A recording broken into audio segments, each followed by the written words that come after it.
Paul stayed on in Corinth for some time. Then he left the brothers and sisters and sailed for Syria, accompanied by Priscilla and Aquila. Before he sailed, he had his hair cut off at Cenchreae because of a vow he had taken. They arrived at Ephesus, where Paul left Priscilla and Aquila.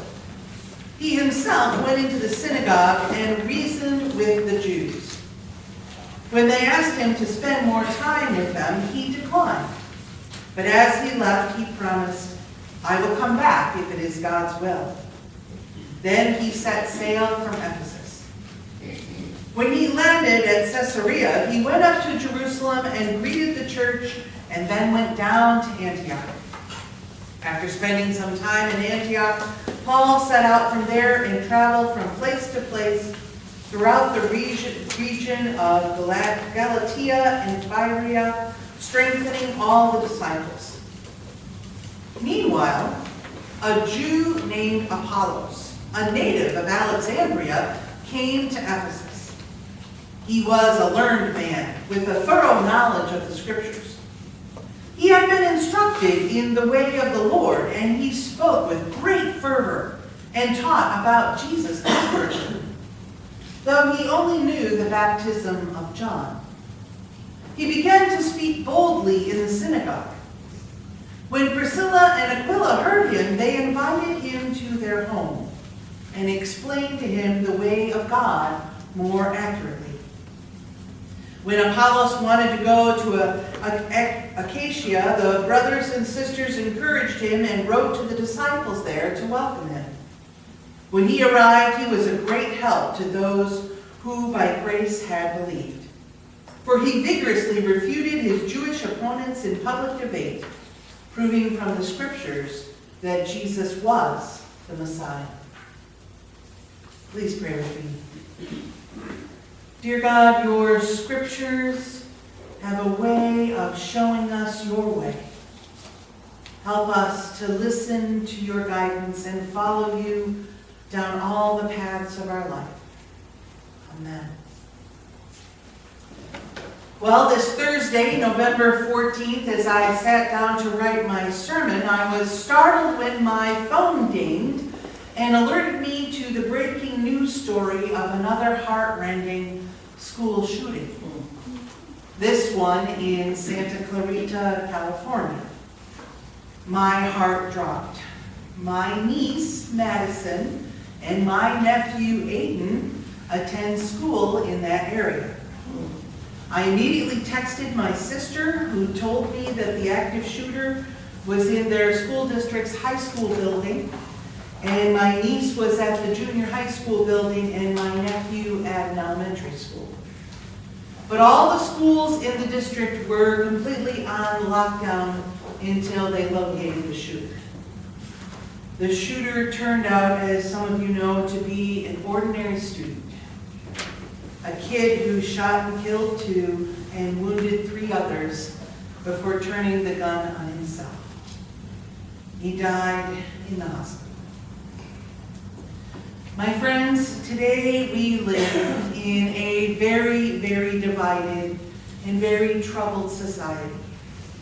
We shake our heads at the chaos and the violence that so often unexpectedly breaks into our self-delusional fictions that, oh, we're all safe here, right where we live.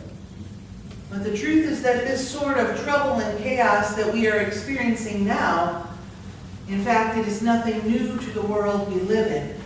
Chaos and troubles also existed at the time of the early church. Now, Rome in AD 49 was a very chaotic place. The Jewish leaders were constantly rioting against the Christians, who were boldly claiming that Jesus was the Messiah. This claim was, of course, considered blasphemy against Yahweh God by any Orthodox Jew. The Roman Emperor, Claudius, had had enough of this trouble and the riots that were shutting down parts of Rome. due to this interreligious conflict. So Claudius decided to solve the problem by kicking all of the Jews out of his city. So our story begins with a married couple, Aquila and Priscilla, two of the Jewish Christians who were forced out of their home in Rome and who fled to Corinth. Now, this was no small thing. If you take a boat to go from Italy to Greece, the distance is 750 miles. But if you travel only by land, the trip from one peninsula around to the next peninsula is over 1,500 miles. Not only were Priscilla and Aquila leaving their home country, they were leaving their language and their culture behind too. As tent makers, I suspect they would have had to pick and choose from their finished tents and could only take along a limited supply of materials with them. They were also leaving behind all of their suppliers, all of their faithful clients. The move to Corinth basically shuttered their business, leaving them to start it all over again in a brand new location. Yet despite the hardship and the struggles that they were going through, Priscilla and Aquila remained faithful disciples of Jesus. Now, the Haas family of Hill, Mississippi can also tell you about their struggles to be followers of Jesus Christ. When Hurricane Katrina hit the Gulf Coast in 2005, the flooding destroyed many of their neighbors' homes. But the Haas family home, located on a hill 100 feet above sea level, was untouched. Wanting to show the love of Christ to their neighbors, the Catholic family opened up their 6-bedroom, 5-bathroom home to people who had lost everything. Folks flocked to their house of refuge. Soon between 30 and 40 people were camped out every night in their place. Many people sleeping on the floor, but others living in tents or campers in their yard. They took their meals communally, with folks taking turns cooking and cleaning up. Over the course of that next year, as their guests one by one found new places to call home, they all left as new friends of the Haas family. But then fast forward to November 25th, 2018. 4 members of the Haas family were home and asleep that night when the mother, Lisa, had something wake her up from a deep sleep. She couldn't describe the sound. She walked into the living room and saw that their carport was on fire and that the flames were towering up with the wind toward the second floor of their house. Lisa ran back upstairs and woke up her 3 adult children who were in the house for the last night of the Thanksgiving holiday weekend. But instead of getting ready to go to church together that Sunday morning as planned, the family stood out in the yard of the house in their pajamas, in their bare feet, and watched as the firefighters kept their house from igniting the surrounding forest. Their home was a total loss. Almost everything that they owned had been destroyed. But among the items that remained were 4 of their ceramic angel figurines that they found buried in the ashes. The blessed statues each depicted an angel carrying a child. In the aftermath of the tragedy, the neighbors that they had helped 14 years ago after Katrina rallied around them. A friend rented a nearby home to them. Donations of food, clothing, and electronics poured in. A GoFundMe account quickly raised $13,000. A meal train was organized to bring hot food to the Haas family every single day. And while the Haas family has not yet started to rebuild, that is their hope. They want to make sure that the rebuilt house will still be able to be a place of refuge to others. Now, Priscilla and Aquila, even though they had lost everything and started over in Corinth, they also opened up their home to others. In their case, it was probably a portable home, a tent made by their own hands. Paul met up with the husband and wife team in Corinth and ended up staying with them for a year and a half while he preached and helped the church in Corinth to get established. Silas and Timothy also came from Macedonia and stayed with that same house in Corinth. But after being threatened by a coordinated attack from a group of Jews, Paul, Priscilla, and Aquila decided to leave Corinth together. They traveled as far as Ephesus, where Paul left Priscilla and Aquila to help the fledgling Christian church there. The Ephesus church was trying to gain followers for Christ in a town known for the magnificent Greek temple complex built for the worship of the goddess Artemis.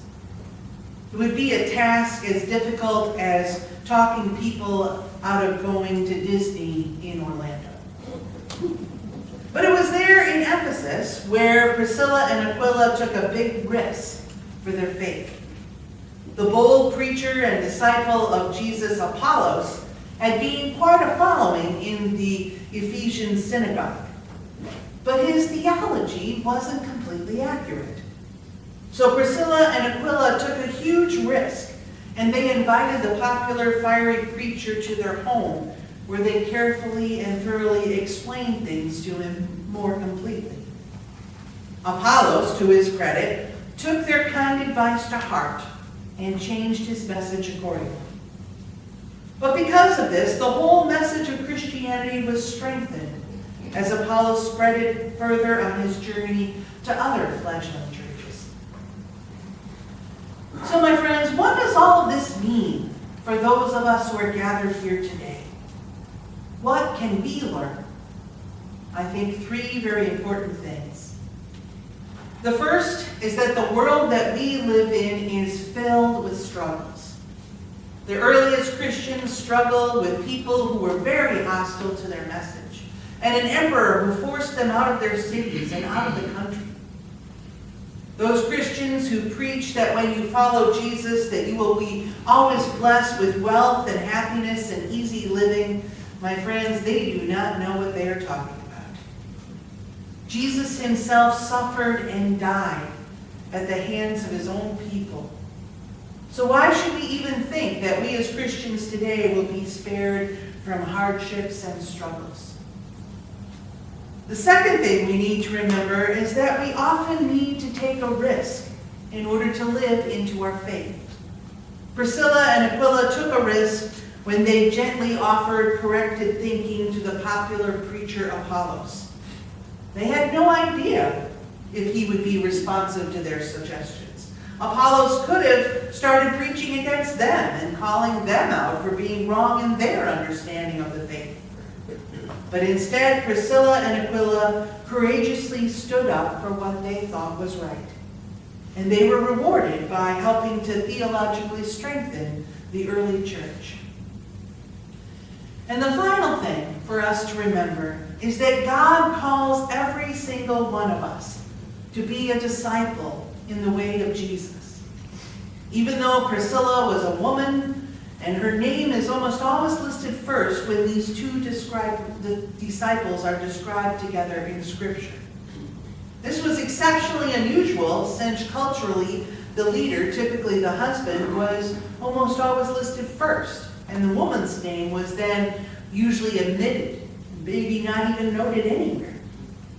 But here, when describing their combined ministry, Priscilla is almost always listed first. She was a woman who was living out her faith in her own context.